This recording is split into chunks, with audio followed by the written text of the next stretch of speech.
Hello my loves, and welcome back to another video. Okay, so today's topic I'm really excited about, the latest in my journey when it comes to wellness and intention. There's so many things that I have been learning, and I just really feel like I need to share it with you guys. So we're going to get started. So today we're going to be covering everything from affirmations to your daily habits to your daily intake, diet, although this is not really a diet, right? We're not talking about anything on a monetary level. We're not talking about anything on a materialistic level. We're talking about everything from within, everything when it comes to intention, when it comes to your own personal mindset. Because if everything from within is abundant and it's prosperous, then when you admit that energy out into the universe returns that back to you. So we're definitely going to get started because I cannot wait to share these things with you. All right, so we're going to talk a little science behind positive affirmations. There's actual research to back up how wonderful positive affirmations are for an individual. And it has to do with the ventral medial prefrontal cortex, and that is the part of your brain that is responsible for emotional regulation and generation, but also can control action, memory, and economic decision making. If every day you're completely intentional on speaking up to yourself and speaking positive affirmations to yourself, please remember that it takes 21 days to build a solid habit. You can do this so much that you actually change the chemistry in your brain and how you respond to things. Now, this is something that right now I'm absolutely working on, because when it comes to finances, when it comes to little happenings, when it comes to things with my children, my first response is like, I don't want to deal with it, or I go into panic mode, I go into anxious mode.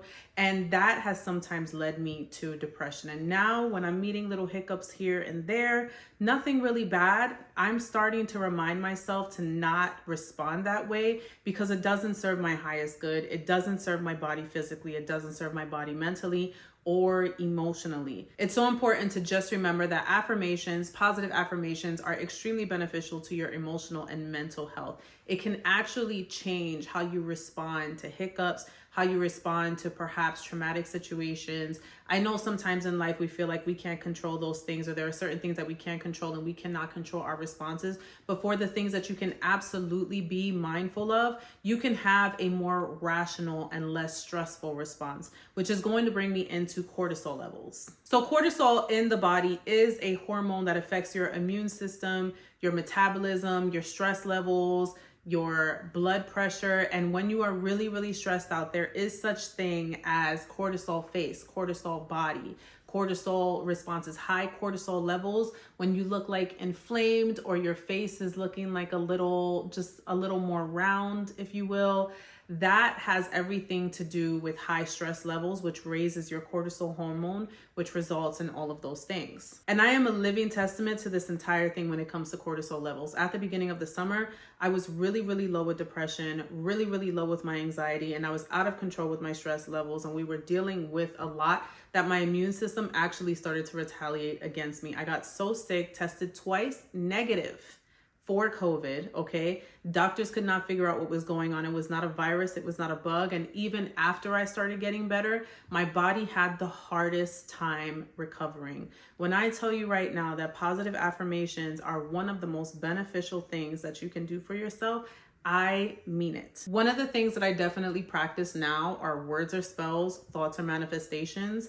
I absolutely use my positive affirmations like prayers now. And trust me when I tell you, I will not get out of bed. I don't even feel right picking up my phone, okay? And I've made it such a habit that when my phone does ring at 5:30 in the morning, the first thing I do is snooze the alarm and I start my positive affirmations. And again, I kind of use them like prayers. My day does not feel right. My day feels like it won't go as well if I'm not reciting positive affirmations to myself. That doesn't have to be anything crazy. It doesn't have to be anything that's like super elaborate. Whatever can readily resonate with you at the moment where you are speaking up to yourself, you are speaking up to your life, you would like to do something differently, that's something that you should absolutely recite to yourself. I highly, highly recommend that if you want to use the notes in your phone or a notebook even, just kind of make a list of things that you would like to improve or things that you would like to start speaking more positively about, and turn that into an affirmation. Affirm that it is already well.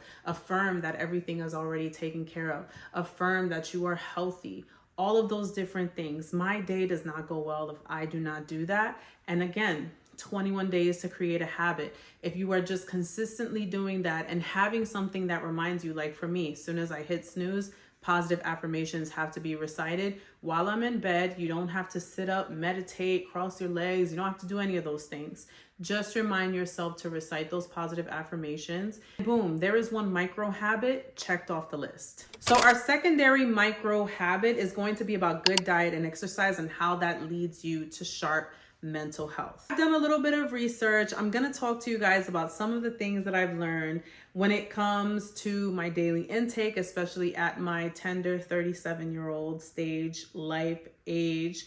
I'm approaching that perimenopause, premenopause, menopause era. I'm not trying to outsmart what my body will do when it feels like doing it. However, I'm absolutely trying to make it a more healthy space, because from what I've heard so far, women were not doing, most of them, if not all of them, were not really doing the things that I was doing before all of this stuff happened. And you absolutely have some control over your body's chemistry, over your hormones, and how your body responds and how you respond to it after the fact. It's nothing that I'm afraid of. I just want to make sure that my space is very healthy for when that time does come in my life. Now, if you are in your tender 20s and 30s, okay, and you just are like, listen, I'm not trying to have this conversation, but I'll listen, please do. It's always, listen, I'm 37 years old, and most of the women on my mother's side of the family, they all experience perimenopause in their late 30s. So it's kind of generational for me.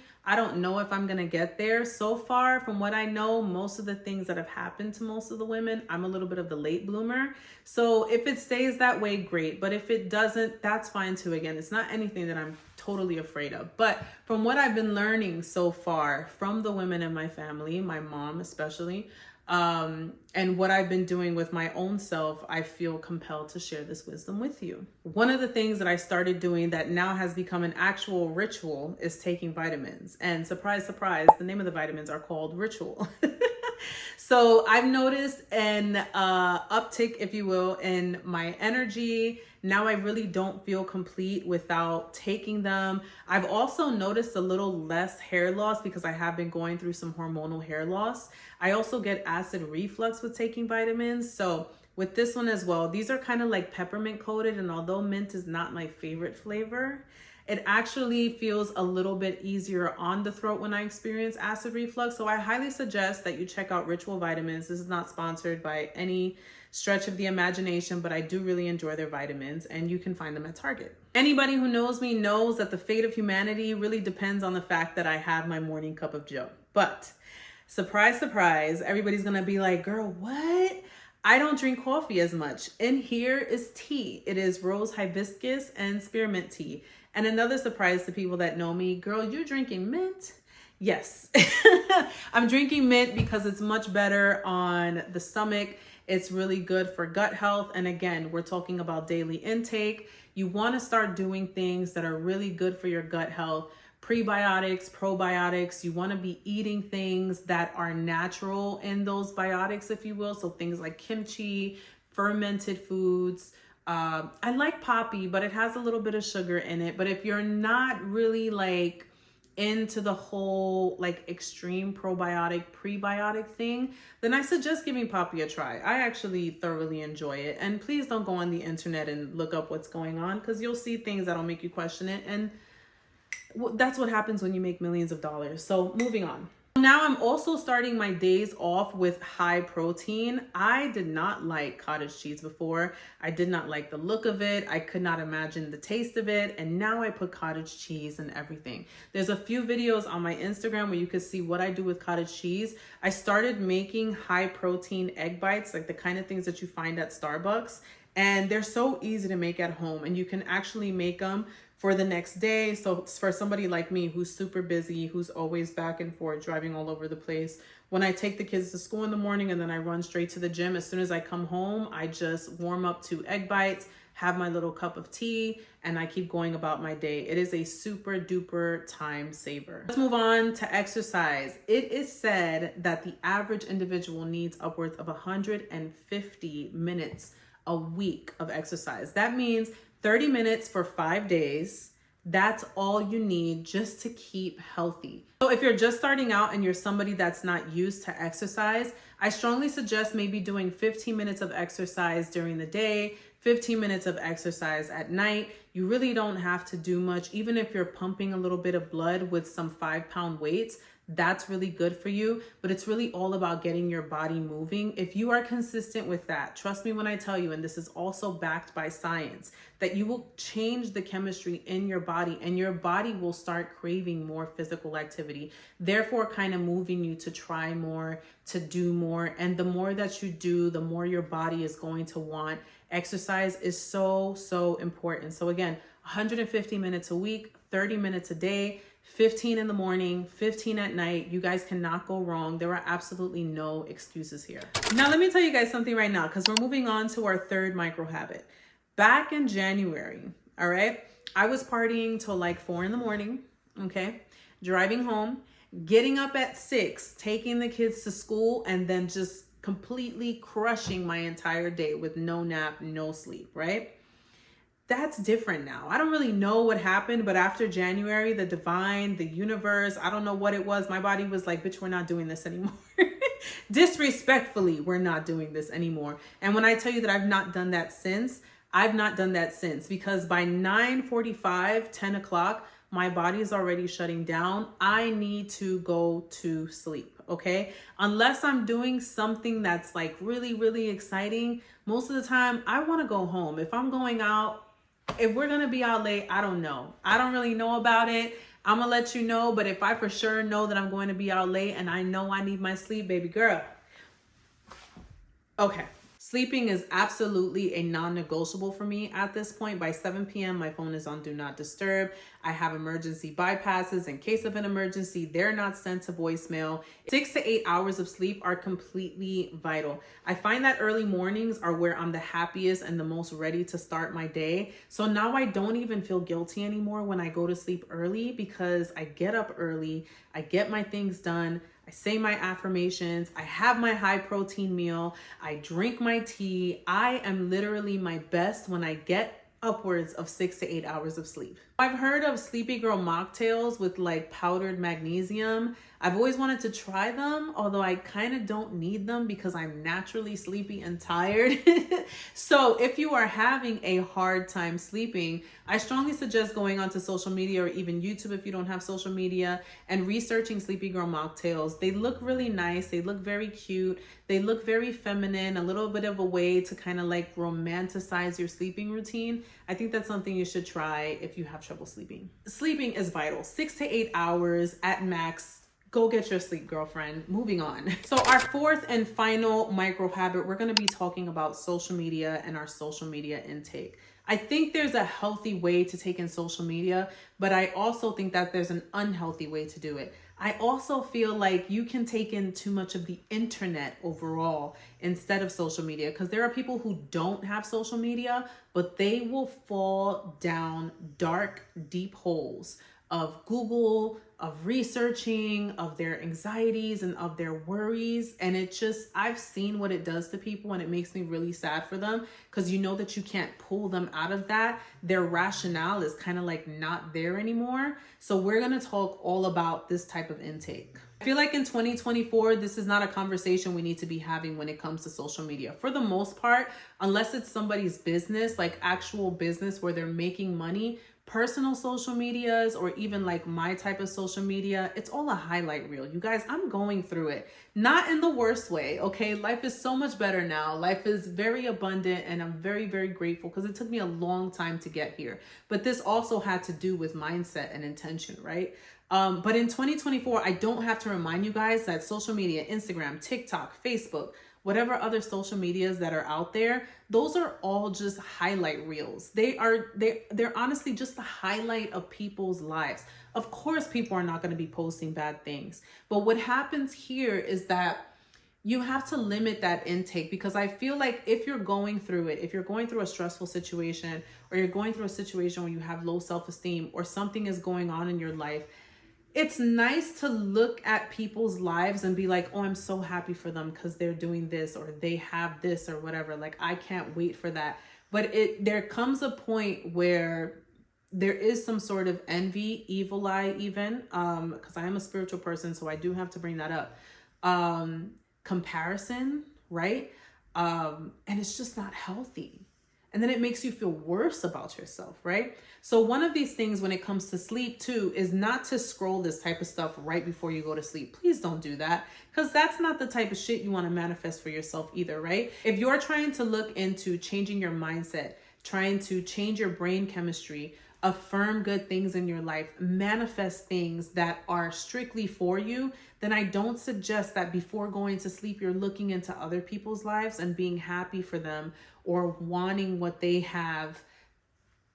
That's the stuff that's just like really, really not healthy. So I don't suggest scrolling before you go to sleep. I say about an hour before you lay your head down, kind of turn that off. Now, I don't necessarily do that anymore because I'm not in that space of comparison or looking at people and be like, why can't I do that? Why can't I be there? So on and so forth.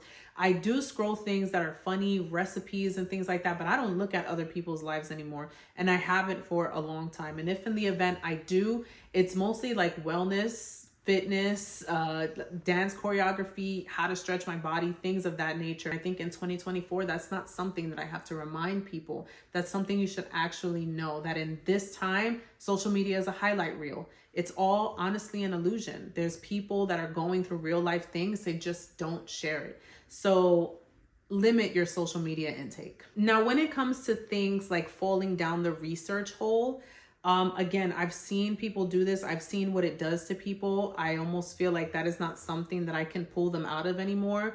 They've completely lost a little bit of their rationale, right? And that's what they depend on rather than their own personal experience, right? So it creates anxiety. Anxiety can sometimes lead to depression, or the other way around. It creates depression and that can lead to anxiety. Now you have a combination of these two things just kind of taking you and holding you prisoner. Please stop doing that, okay? We don't need to do that anymore. In 2024, there is so much information overload. There is different types of information from different types of places. And it's just, you don't need to do things like that. Now, for whatever reason you choose to research, I suggest, again, limiting that to maybe 2 forums, 2 websites, and then just kind of taking from your own experience and just saying, okay, totally gonna be fine. No big deal. I will take from this and then just wait. And don't get me wrong, I was clinically diagnosed with generalized anxiety disorder back in 2010, okay? I understand that there's a lot of things to be worried about, but you're not going to live an actual life if you're trying to be prepared for something that might never ever happen. Those scenarios in your head, those worries, those anxieties in your head become so real that you can't even see what's in front of you. You can't even focus or be intentional on trying to live a life that is healthy, on trying to have mental clarity, on trying to have emotional and spiritual ease. All of those things, please stop doing that. In 2024, I cannot stress that enough. If you were ever going to take advice from me, okay, when it comes to micro habits, this is not just a micro habit. This becomes your lifestyle. I will absolutely research things if my left titty itches, but I'm not going to fall down the rabbit hole of like, oh my God, end all be all, my life ends in 6 months. I can't do that stuff. You know what I'm saying? Because you just don't live a real life. I honestly don't think that in 2024, this is something that I need to say, but I know people need somebody from personal experience that has gone through all of these waves and has made all of these changes and is seeing the result of those changes. Please limit your social media intake, limit your YouTube intake, limit your research intake, limit your Google intake. You have to remember to live your life. If you do things like say positive affirmations, okay, take care of your daily intake when it comes to the foods that you eat, the things that you drink. Also, we're going to be talking about other things relating to this, but socializing, getting out there, being out in the sun, 15 minutes of sun actually lowers your cortisol levels and it brings up your endorphins. You actually become a lot happier. You have more mental clarity. You have to do the things that are going to help you live your life, because honestly, it's so much more beautiful than you know. Once you affirm all of the things in your life that you wish to improve, that you know are in fact true. I am wonderful. I am beautiful. I am healthy. I am abundant. I am prosperous. I am a lucky person. I am not consumed with anxiety anymore. I'm not consumed with worry. My children are healthy. My family is healthy. So if you've made it to this point in the video, I'm very proud of you. Thank you so much for sticking around while I'm blabbing my face off. But I do think that people need somebody else with personal experience. They need somebody that feels like a homegirl, like we're just kind of sitting, talking over some tea or some coffee, even some wine, a sleepy girl mocktail or what have you. Intention to change your life is never ever easy, but it is so worth the work, and it's definitely going to take some time. A lot of this stuff as well comes with personal accountability. You have to look within. You have to look at yourself and understand that you are really and only the only person responsible for your life. Once you start doing things like this, once I started doing things like this, let me tell you from personal experience, I realized that I was truly the only person standing in my way. Now, I'm no better than the next person because I'm here. But because I'm here, I am going to speak to people like, you're responsible for yourself. You are responsible for your happiness. You're the one responsible for your peace. You are the only one that is standing in your way. When I made that realization, the accountability was real. It's a heavy burden to carry when you understand that you were truly the only one. But once you get past that point, over here on this side, homegirl, okay, it's a really nice life. And I want you to live it, because that's what I'm doing now. Of course, I have problems. Of course, there are things going on. We're going to figure it the hell out. That's what we're going to do. And ever since then, my life has completely changed. The energy in my house is a lot better. My kids feel a lot better about coming up to me and asking me questions. My husband and I are actually having functional conversations, group meetings, if you will, so that we can figure out what we're going to do or whatever it is. You are responsible for your own happiness. That does not depend on anybody else. The work that you do is for you. And your entire life depends on it. Your entire existence, mental health, emotional health, spiritual health, all of your physical wellness, that all depends entirely on you. I want to send you guys mad love. Thank you so much for sticking around. Thank you so much for listening to me. If you like this video, please don't forget to give it a thumbs up. Comment down below what you would like to see next, or share some things with other people that I may not have covered here. What has worked for you? What hasn't worked for you? Any type of advice you would like, I'm more than happy to give it. But I send you guys a lot of love. Thank you so much. And if you are not subscribed to this channel, boom. I would really, really love to have you. Mad love to you guys, and I'll see you next time. Peace.